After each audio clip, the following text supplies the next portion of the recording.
Howdy everybody, Farmer Dave here with Nelson Creek Farms, welcoming you back, and it is a beautiful Saturday, February the 18th, 2023. What am I doing today? Well, putting the new tags on the license plates of this old pickup so we can use it. Yeah, I got to get these new tags on here. They expired last month, so we'll put on some pretty little blue ones. So what are we up to today besides putting tags on the license plate of the old pickup? Well, I'll tell you, we're going to be planting some willow trees. But Farmer Dave, you say, there's still snow on the ground. Yeah, there's still snow on the ground. So how are you going to be planting willow trees? I'll show you. We're going to use some plastic drinking cups, and I'm grabbing the old shovel off the porch because we're going to go dig us some dirt. Yeah! Ha!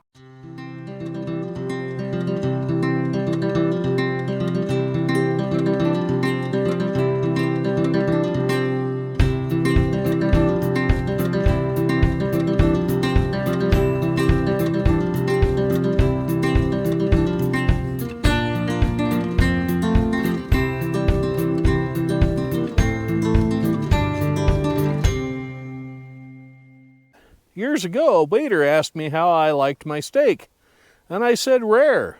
And he looked at me and he says, rare? And I said, yes. He said, oh, you mean like winning an argument with your wife? Now, despite it being still February out here, the top couple inches of the soil is not frozen. So we're going to put some of that in the cup. And what I mean by that is, I'm filling up a soda cup from one of the local drive-through restaurants with dirt out of the field, some topsoil, and I'm going to make it into a mud, and then I'm going to stick those willow tree starts in it. Yeah, and I'll have to find somewhere to prop this up so it won't fall over with the tree in it. But yeah, that's what I'm going to use as a flower pot. Reduce, reuse, and recycle. So that's what I'm doing with those drinking cups. Well, now that the sun is going down, it's starting to get a little cool out here. I've got my first cup of many. So we're going to go in the house, fill that thing full of water, select one of the trees that's got the leaves budding out on it, and we'll put it in there. Yeah, and then that'll wrap it up for today. So I thank all of you for watching this channel. Thank you to all the new subscribers we've picked up. And we're looking forward to seeing you all here in May for 20 weeks worth of farmers market. So yeah, hang tight and we'll see if we can make that happen.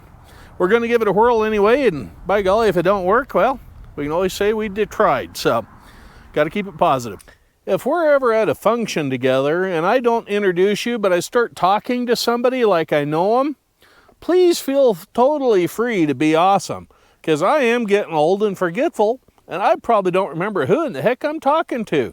So if you help me out by asking them and introducing yourself, then I'll know who I'm talking to. Yeah, it sucks getting old.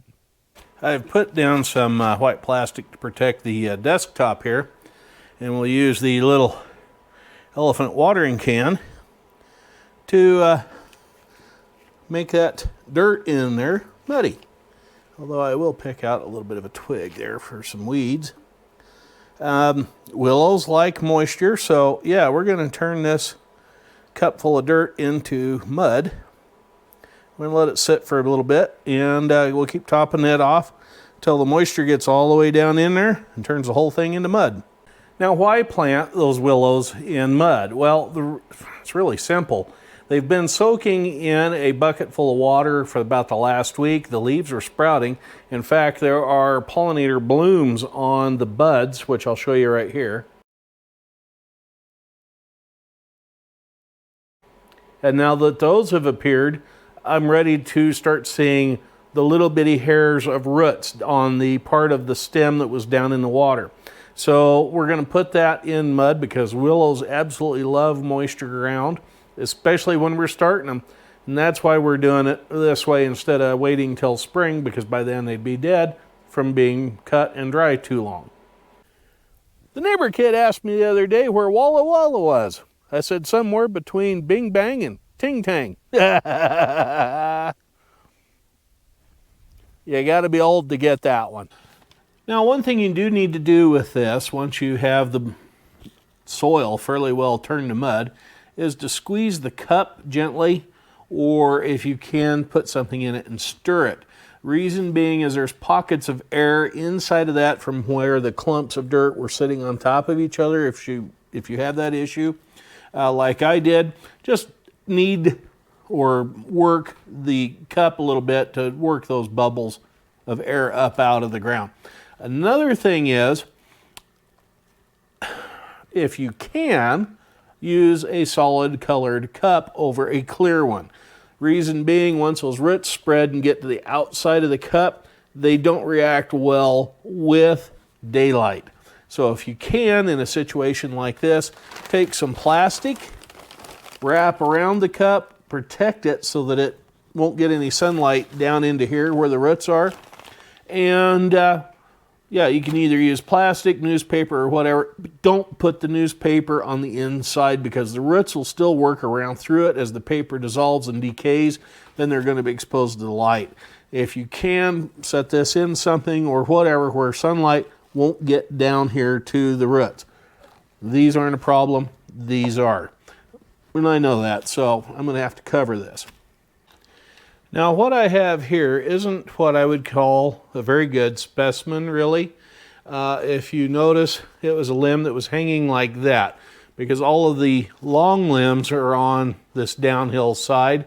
So as a tree, it's going to be very lopsided. Well, you can train it to some extent depending on where the buds come up out of it.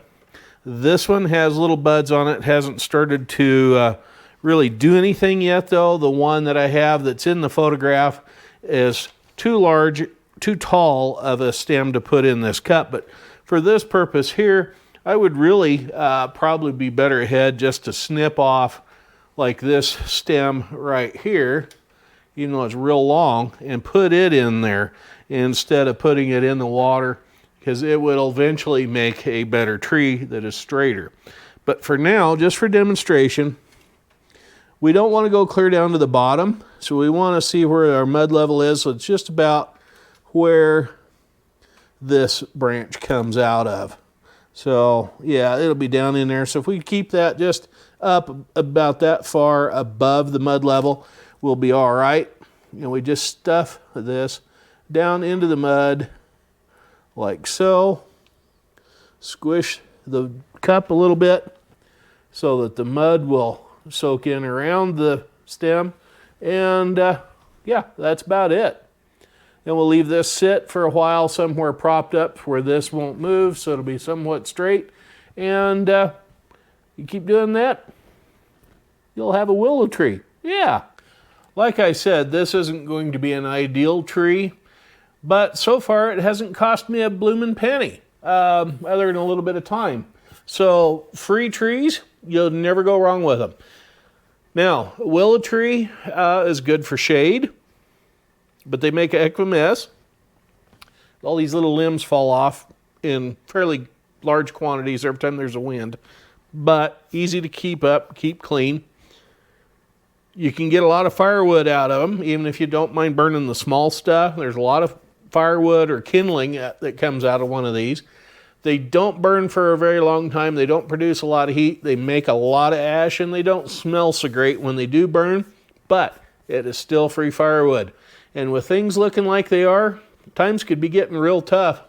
I might be darn lucky and darn happy to have something that I can pick up some dead limbs after and turn into some heat. Yeah. So anyway, that's what we've been up to here at Nelson Creek Farms. I would like to thank all of the new subscribers and all of you that have been sticking with me for staying with us and watching the shows and whatnot that will be coming up. Give me a thumbs up, thumbs down, let me know what you think of these in the comments below. And as always, if you would, right down there, that big red thing right down there that says subscribe on it, I'd really appreciate it if you'd do that. We're only 40 away from hitting 500, and I'd like to have 500 subscribers to the channel before July, if at all possible. So please spread the word. Let your friends and family know about the channel if you like this sort of thing. Remember, I'm a one-man show trying to do the whole enchilada around here. So anyway, I'm Farmer Dave. We'll catch up with you later. Y'all be careful out there now. Bye-bye.